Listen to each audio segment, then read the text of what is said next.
Hello friends, আমি Mithun Mahato success centre channel তোমাদের স্বাগত জানাই। আজকে আমরা এই ভিডিওতে উচ্চ মাধ্যমিক 2019 পরীক্ষার জন্য কতগুলো শর্ট প্রশ্ন নিয়ে আলোচনা করব। তো তোমরা উচ্চ মাধ্যমিক যারা পরীক্ষা দেবে, যাদের এই জিওগ্রাফি সাবজেক্টটা আছে, তাদের উচ্চ মাধ্যমিক পরীক্ষা দিতে এই সমস্ত প্রশ্নগুলো দারুণভাবে সাহায্য করবে।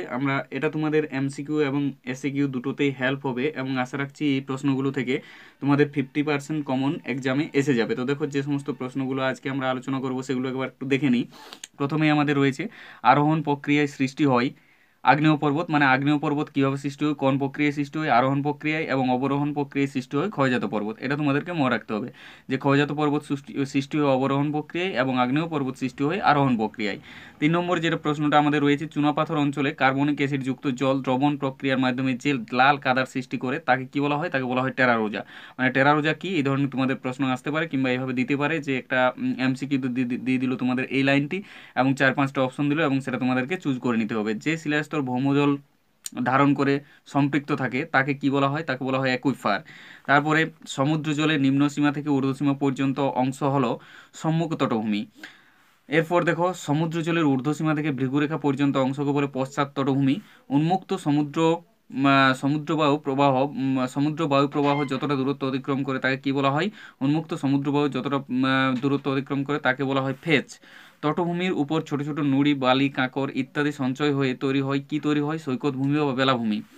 উড়িষ্যার চিল্কা হ্রদ হলো ইস্পিতের উদাহরণ, একটি ইস্পিতের উদাহরণ বলতে পারে, কিংবা উড়িষ্যার চিল্কা হ্রদ কিসের উদাহরণ এটা তোমাদেরকে বলতে পারে, তাহলে অ্যান্সার লিখবে স্পিতের উদাহরণ। এবং স্পিতের উদাহরণ হলো উড়িষ্যার চিল্কা হ্রদ, কিংবা চিল্কা হ্রদ কোথায় আছে? উড়িষ্যায় আছে, এটাও তোমাদের হতে পারে। কর্ণাটক ও কেরল উপকূল হলো যৌগিক উপকূল, একটি যৌগিক উপকূলের নাম লেখো, তাহলে তোমরা লিখবে কর্ণাটক ও কেরল উপকূল। উপকূলের সমান্তরালে অবস্থিত বিচ্ছিন্ন বাঁধকে কি বলা হয়? পুরোদেশীয় বাঁধ। বা পুরোদেশীয় বাঁধ কাকে বলা হয়? উপকূলের সমান্তরালে অবস্থিত বিচ্ছিন্ন বাঁধকে। এরপর দেখো, সামুদ্রিক সঞ্চয়ের ফলে সৃষ্ট বাঁধের একাংশ সমুদ্রের প্রক্ষেপিত এবং অপর প্রান্ত স্থলভাগে যুক্ত থাকে তাকে কি বলা হয়? স্পিত বলা হয়। স্পিত কি? সামুদ্রিক সঞ্চয়ের ফলে সৃষ্ট বাঁধের একাংশ সমুদ্রের প্রক্ষেপিত এবং অপর প্রান্ত স্থলভাগে যুক্ত থাকে তাকে বলে স্পিত। দ্বীপ সংযোগকারী বাঁধকে কি বলা হয়? টম্বেলো বলা হয়। টম্বেলো কি?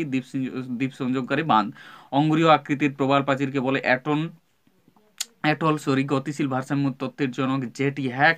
স্বাভাবিক ক্ষয়চক্রের বার্ধক্য পর্যায়ে সমপ্রায় ভূমির উপর গঠিত অনুচ্চ টিলা হলো মোনাডনক। মোনাডনক কি? স্বাভাবিক ক্ষয়চক্রের বার্ধক্য পর্যায়ে সমপ্রায় ভূমির উপর গঠিত অনুচ্চ টিলা।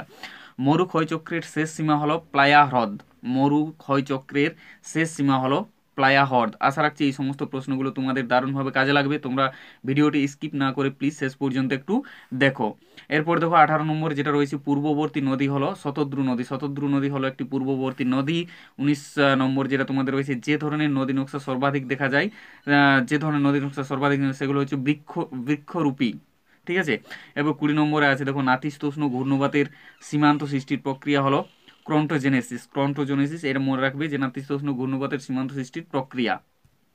এরপর নেক্সট দেখো, 21 নম্বর যেটা আমাদের রয়েছে, দক্ষিণ আমেরিকার আমাজন নদীতে দেখা যায়, এটা হবে নিরক্ষীয় জলবায়ু। ঋতু পরিবর্তন হয় না কোন জলবায়ুতে? নিরক্ষীয় জলবায়ুতে। অথবা নিরক্ষীয় জলবায়ুতে ঋতু পরিবর্তন হয় না। এবার এলনিনোর প্রভাব দেখা যায় কোথায়? এলনিনোর প্রভাব দেখা যায় প্রশান্ত মহাসাগরে। এবার দেখো, MONEX, what is the full form of MONEX? মনেক্সের পুরো নাম কি? এটা আমরা জানি মনসুন এক্সপেরিমেন্ট। মনেক্সের ফুল ফর্ম হচ্ছে মনসুন এক্সপেরিমেন্ট। এরপর নেক্সট কোয়েশ্চেন আমাদের, ক্ষুদ্র আলোক পর্বের উদ্ভিদ হলো 12 ঘন্টার কম আলোতে জন্ম। ক্ষুদ্র আলোক পর্বের উদ্ভিদ 12 ঘন্টার কম আলোতে জন্ম এবং দীর্ঘ আলোক পর্বের উদ্ভিদ 14 ঘন্টার বেশি আলোতে জন্ম। ঠিক আছে। এরপর কোপেন একজন বিজ্ঞানীর নাম, যিনি 1936 খ্রিস্টাব্দে পৃথিবীর জলবায়ুর শ্রেণীবিভাগ করেন। ঠিক আছে। পৃথিবীর জলবায়ুর শ্রেণীবিভাগ করেন কে?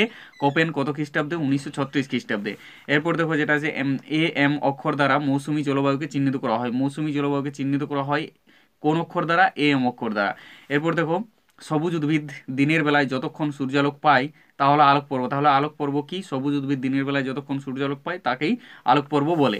এরপর দেখো, 30 নম্বর, গম্বুজ আকৃতির পাহাড়ে কি নদী নকশা গড়ে ওঠে? এটা অ্যান্সার হবে কেন্দ্র বিমুখ নদী নকশা গড়ে উঠবে, কিংবা কেন্দ্রবিমুখ নদী নকশা গড়ে ওঠে কোন আকৃতির পাহাড়ে? গম্বুজ আকৃতির পাহাড়ে। কিংবা গম্বুজ আকৃতির পাহাড়ে কি ধরনের নদী নকশা গড়ে ওঠে? এটা কেন্দ্রবিমুখ।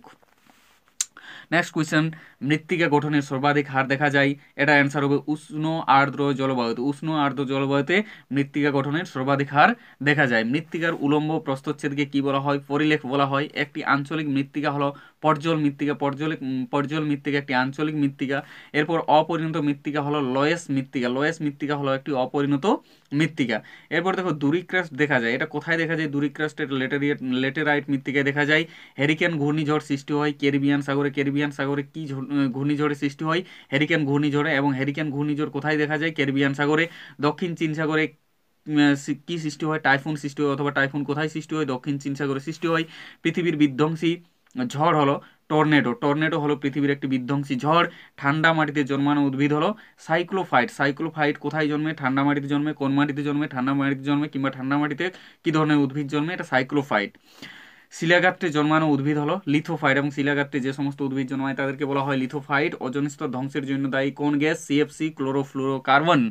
ওজোন স্তর ধ্বংসের জন্য দায়ী সিএফসি। বিশ্ব উষ্ণায়নের জন্য মানে বিশ্ব উষ্ণায়নের জন্য দায়ী প্রধান gas carbon dioxide, CO2। Ozone স্তর সুরক্ষার জন্য বলবৎ চুক্তি হলো মন্ট্রিল চুক্তি। বিশ্ব জীববৈচিত্র্য দিবস পালন করা হয় 22শে মে। ভারতের প্রাচীনতম জাতীয় উদ্যান কোনটি? করবেট। ভারতের প্রাচীনতম জাতীয় উদ্যান হলো করবেট। আমরা প্রাকৃতিক ভূগোল থেকে মোট 45টি প্রশ্ন নিয়ে আলোচনা করলাম। আশা রাখছি ওই প্রশ্নগুলোর থেকে মোটামুটি তোমরা 50% কমন পেয়ে যাবে, এবং আশা রাখছি এই সমস্ত প্রশ্নগুলো তোমরা ইতিমধ্যেই করে রেখেছো এবং আরও অনেক বেশি প্রশ্ন করে রেখেছো। তার সাথে সাথে এই প্রশ্নগুলো করে যাও। আর যদি এখনও তোমাদের এই প্রশ্নগুলো কোনো কোনো ক্ষেত্রে ডাউট থাকে তাহলে অবশ্যই একটু রিপিট করে নাও, কারণ এই প্রশ্নগুলোই তোমাদের আসার সম্ভাবনা খুব। এবং দেখো, অর্থনৈতিক ভূগোল থেকে আমরা কয়েকটি প্রশ্ন আলোচনা করে নিই, যেমন শ্বেত বিপ্লবের জনক কাকে বলা হয়? ভার্গিস কুরিয়েনকে বলা হয়। সবুজ বিপ্লব কথাটি প্রথম ব্যবহার করেন কে? William S গান্ট। বাজার আয়তন বা সর্বাধিক মুনাফা তত্ত্বের জন্য কাকে বলা হয়? অগাস্ট লসকে বলা হয়। স্থানগত চাহিদা শঙ্কু কে প্রবর্তন করেন? August loss. ভারতের টিস্যু কাগজ তৈরি হয় কোথায়? ত্রিবেণীতে। ভারতের প্রাচীনতম নিউজ প্রিন্ট কারখানা এটা কোথায় দেখা যায়? নেপানগর। ভারতের প্রাচীনতম নিউজ প্রিন্ট কারখানা নেপানগর। চা রপ্তানিতে পৃথিবীতে প্রথম কোন দেশ? শ্রীলঙ্কা। সকল বিপ্লবের মেরুদণ্ড বলা হয় লৌহ ইস্পাত শিল্পকে। সকল শিল্প বলা হয় পেট্রো রসায়ন শিল্পকে। পৃথিবীর রাসায়নিক রাজধানী হলো উইলিয়াম উইলমিংটন। পৃথিবীর রাসায়নিক রাজধানী হলো উইলমিংটন। এবং পৃথিবীর রবার রাজধানী অ্যাক্রন। পৃথিবীর মোটর গাড়ি নির্মাণের শহর বলা হয় ডেট্রয়েটকে। তৃতীয় স্তরের সঙ্গে যুক্ত শ্রমিকদের গোলাপি কালার শ্রমিক বলা হয়। এই জায়গাটা তোমরা একটু মনে রাখবে, তৃতীয় স্তরের সঙ্গে যে সমস্ত শ্রমিক তাদেরকে গোলাপি কালার শ্রমিক বলে, এবং পঞ্চম স্তরের সঙ্গে যুক্ত যে সমস্ত শ্রমিক তাদেরকে সোনালী কালার বলা হয়। সার্কের সদর দপ্তর কোথায়? কাঠমান্ডুতে। ওফেকের সদর দপ্তর কোথায়? ভিয়েনাতে। গেটের সদর দপ্তর কোথায়? জেনিভাতে। এগুলো কিন্তু মনে রাখবে। রাজপথ ফ্রান্সের রাজপথ ফ্রান্সে অটো রুটস নামে পরিচিত, জার্মানিতে অটো বার্নস নামে পরিচিত। এটা কিন্তু তোমরা মনে রাখবে যে আমরা যেমন রাজপথ বলি, তো ফ্রান্সে সেই রাজপথকে অটো রুটস বলা হয়, এবং জার্মানিতে সেই রাজপথকে কি বলা হয়? Autobahns. ভারতের প্রাচীনতম ও ব্যস্ততম জাতীয় সড়ক ন্যাশনাল হাইওয়ে 2 অর্থাৎ NH2। পৃথিবীর ব্যস্ততম সমুদ্রপথ হলো উত্তর আটলান্টিক সমুদ্রপথ। ঠিক আছে, পৃথিবীর ব্যস্ততম সমুদ্রপথ হলো উত্তর আটলান্টিক সমুদ্রপথ। এরপর দেখো, সুয়েজ খাল যুক্ত করেছে ভূমধ্যসাগর ও লোহিত সাগরকে। তাহলে ভূমধ্যসাগর ও লোহিত সাগরকে কোন খাল যুক্ত করেছে? এটাও তোমরা বলতে পারো যে ভূমধ্যসাগর ও লোহিত সাগর যুক্ত করেছে সুয়েজ খাল। পানামা খাল যুক্ত করেছে আটলান্টিক এবং প্রশান্ত মহাসাগরকে। এটাও একটা গুরুত্বপূর্ণ প্রশ্ন মনে রাখার জন্য। আটলান্টিক ও প্রশান্ত মহাসাগরকে কোন খাল যুক্ত করেছে? পানামা খাল। এরপর দেখো নেক্সট কোয়েশ্চেন, ভারতের জনঘনত্ব হলো 382 জন পার বর্গ কিলোমিটার। এটা তোমরা মনে রাখবে, ভারতের জনঘনত্ব 382 জন পার বর্গ কিলোমিটার। এরপর দেখো, সর্বাধিক জনঘনত্ব দেখা যায় কোন রাজ্যে? সর্বাধিক জনঘনত্ব দেখা যায় বিহার রাজ্যে। ঠিক আছে, আমাদের সর্বাধিক জনঘনত্ব দেখা যায় বিহার রাজ্যে।